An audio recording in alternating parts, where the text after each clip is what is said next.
मोठी बातमी सध्या समोर येते। पुणे नाशिक महामार्ग ठप्प झालाय। संगमनेर मधील घारगावात वाहतूक कोंडी झाली आहे। वाहतूक कोंडीमध्ये रुग्णवाहिका देखील अडकल्यात।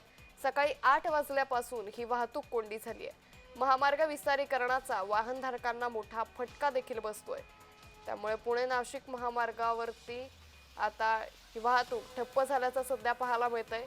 या वाहतूक कोंडीमध्ये रुग्णवाहिका देखील अडकल्याचं सध्या पाहायला मिळतंय। त्यामुळे या संदर्भात अधिक माहिती घेऊयात आमचे प्रतिनिधी जयेश सावंत यांच्याकडून। जयेश, पुणे नाशिक महामार्ग ठप्प झालाय का? अधिक अपडेट?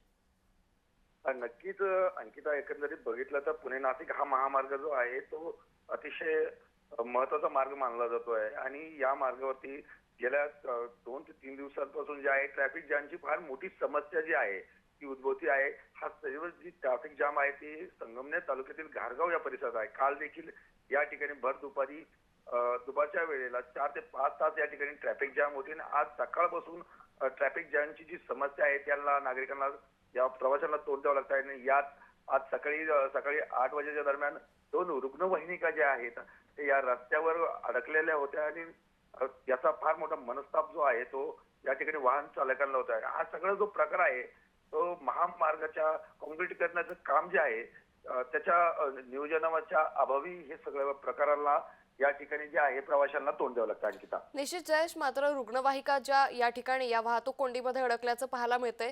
आता वाहतूक प्रशासनाकडून ही वाहतूक कोंडी सोडवण्यासाठी कशा पद्धतीने प्रयत्न करण्यात येत आहेत? नाही, नक्कीच या ठिकाणी जी आहे वाहतूक कोंडी जी आहे ती दूर करण्यासाठी या ठिकाणी प्रशासन कार्यरतच आहे। मात्र या ठिकाणी महामार्ग प्रशासनाचं जे काँक्रिटीकरणाचं काम चालू आहे त्यामुळे ही समस्या उद्भवलेली आहे आणि यातून जे आहे प्रशासनाचा जो अभाव आहे नियोजनाचा, त्यामुळे सगळ्या समस्या त्यातून मार्ग काढायचं काम आज सध्या सुरू आहे। निश्चित जयेश, धन्यवाद आपण दिलेल्या सविस्तर माहितीसाठी।